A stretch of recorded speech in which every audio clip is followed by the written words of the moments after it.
감기 기운이 있을 때 콩나물국을 마시면 좋다고 하잖아요. 콩나물은 어떤 효능들을 가지고 있고 어떤 분들에게 더 좋을까요? 감기 기운이 있을 때 콩나물국 많이 드셔보셨죠? 콩나물에다가 고춧가루 넣고 끓여보신 적 있을 텐데요. 콩나물 자체가 무슨 효과가 있는지도 한번 알아보도록 하겠습니다.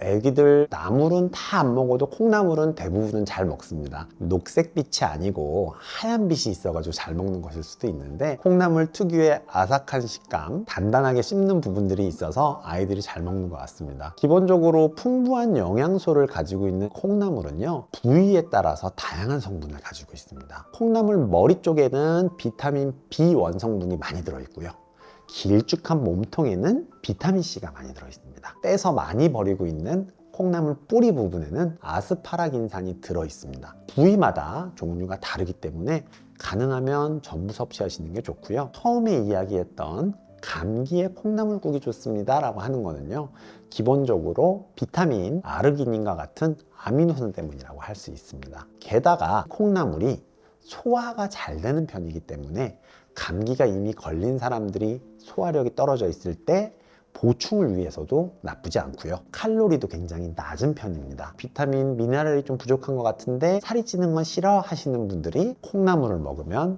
다이어트와 미네랄 보충 두 가지를 한 번에 해결할 수 있죠. 실제로 숙취에서는 아까 말한 아르기닌산의 영향도 있지만 한의학에서 설명하는 것은 살짝 다릅니다. 우리가 감기에 걸리면 으슬으슬할 때 특히 콩나물국을 드실 거예요. 콧물이 많이 날 때 드시는 분은 못 봤어요. 그쵸? 왜 그러냐면 감기에 걸리게 되면 체표 쪽으로 혈류가 잘 흐르지 않습니다. 으슬거리는 오한이라든가 이런 증상들이 체표의 혈류량이 부족해서 생기는데, 콩나물국에 대파, 고춧가루를 넣고 끓이게 되면 체표 쪽으로 혈류량을 많이 늘려주는 효과가 있습니다. 콩나물 국만 먹는 걸로 낫는 게 아니라 잘 생각해 보시면 뜨끈하게 매콤하게 먹어서 땀이 나면서 괜찮아지는 경우들을 많이 보셨을 거예요. 실질적으로 콩나물국이 감기에 도움이 되는 건 나머지 성분들에 대한 영향이 큽니다. 콩나물국만 끓여준다고 감기가 잘 낫지 않으니까 가능하면 매콤하게, 고춧가루가 어려우면 대파 하얀 부분 있죠? 그 부분만 넣고 끓이시는 것도 괜찮습니다. 콩나물 저칼로리라고 이야기를 했죠. 저칼로리의 영양 섭취를 위해서는 여러분들이 먹을 땐 콩나물 국만 하시는 게 아니라 콩나물 밥을 해 드시는 것도 굉장히 도움이 될 수 있고요. 감기에 아르기닌산이 도움이 되기도 하지만 숙취 해소와 간 기능을 해결하는 데도 도움이 됩니다. 술 먹고 난 다음날 따뜻한 음식을 통해서 위장을 움직이게 하고 싶을 때 콩나물국이나 콩나물 밥을 드시는 것도 도움이 될 수 있습니다. 변비가 있는 사람들은 항상 뭐가 부족하죠? 식이섬유가 부족하기 쉽죠. 콩나물 식이섬유가 굉장히 풍부합니다. 변비가 있는 분들 한 번씩 콩나물 많이 섭취하시면 변비 탈출에도 도움이 될 수 있습니다.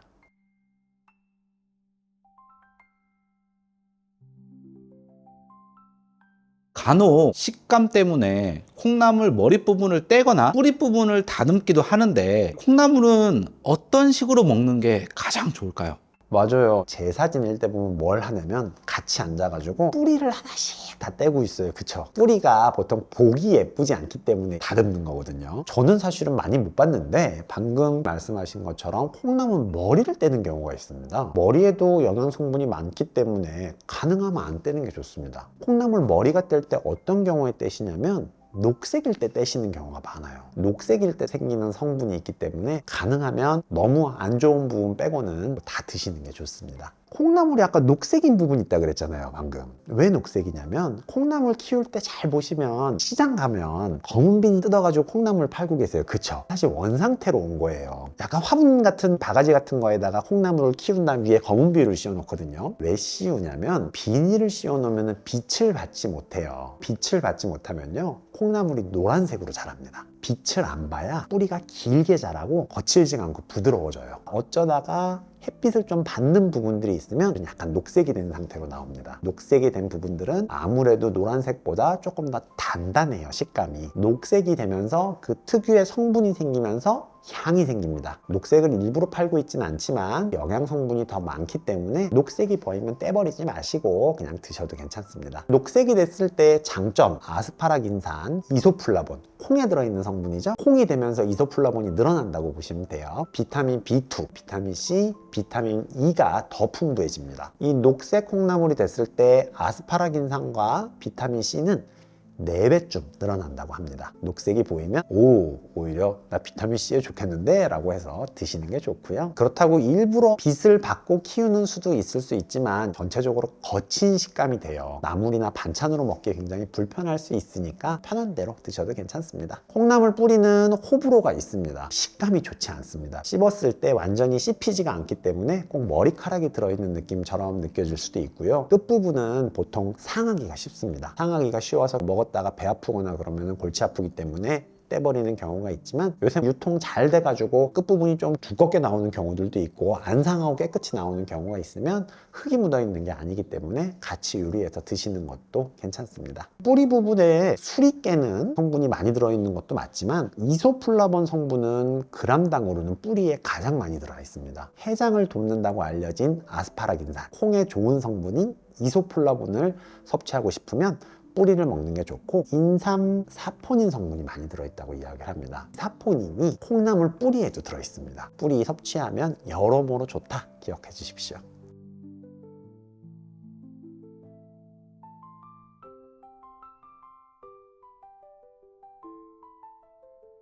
마지막으로 콩나물을 드실 때 주의할 점과 궁합에 좋은 음식들은 어떤 것들이 있을까요? 뭔가를 드실 때 꼭 조심하라 그럴 때 용량을 항상 이야기합니다. 많이 드시면 안 돼요 이런 얘기를 합니다. 콩나물은 많이 드셔도 괜찮습니다. 가끔 콩나물이랑 숙주를 구분 못하는 분들이 있는데 다들 잘 알고 계시죠? 기본적으로 콩나물은 콩에서 싹이 난 거, 숙주는 녹두에서 싹이 난 걸 이야기합니다. 콩나물은 훨씬 더 단단하고 녹두는 조금 더 물렁물렁한 식감을 가지고 녹색을 가지고 있습니다. 콩나물은 비타민 C가 풍부한 편이고요. 숙주나물은 비타민 A가 풍부합니다. 콩나물 주의할 거 별로 없다라고 얘기했지만 유일하게 주의할 게 한 가지 있다면 어쨌든 물로 재배를 하고 유통하는 과정에서 세균이나 이물질로부터 자유롭지 않을 수 있습니다. 콩나물 드실 때 꼭 충분히 씻어 주십시오. 가끔 수경 재배를 하지 않는 경우들도 있기 때문에 혹시 이물질이나 흙이 묻어 있으면 뿌리 부분은 과감히 자르고 드시는 것도 괜찮습니다. 콩나물 궁합 기본적으로 고기와 함께 볶아 먹으면 식감도 좋고 고기에 부족한 섬유소, 비타민을 추가할 수 있으니까 궁합이야 좋다고 할 수 있죠.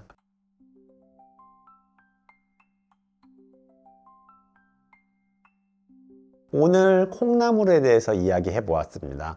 콩나물 버릴 부분이 없다 라는 말씀 드렸어요. 다듬을 때 가능하면 머리, 몸통, 꼬리까지 다 드시는 방향으로 조절을 해주시면 좋고 데쳐 먹거나 익혀 먹거나 영양 성분에 크게 차이가 발생하지 않습니다. 가끔 일부러 수분을 많이 해서 뚱뚱하게 만든 콩나물은 좀 좋지 않아요 이런 얘기 하시는 분들도 있는데 사실 콩나물의 두께 차이는 콩의 종류에 따른 차이도 있고 여러 가지 이유 때문에 그럴 수 있기 때문에 막 콩나물이 두껍다고 몸에 안 좋다거나 대부분은 아닙니다. 특히 마트에서 구하는 유통되는 것들은 성분이 들어가지 않고 키우게 되어 있기 때문에 걱정 안 하고 복용하셔도 되겠습니다. 콩나물 많이 드시고 건강해지시기 바랍니다. 오늘도 여러분 건강에 도움이 되었으면 좋겠습니다. 건나물TV였습니다. 감사합니다.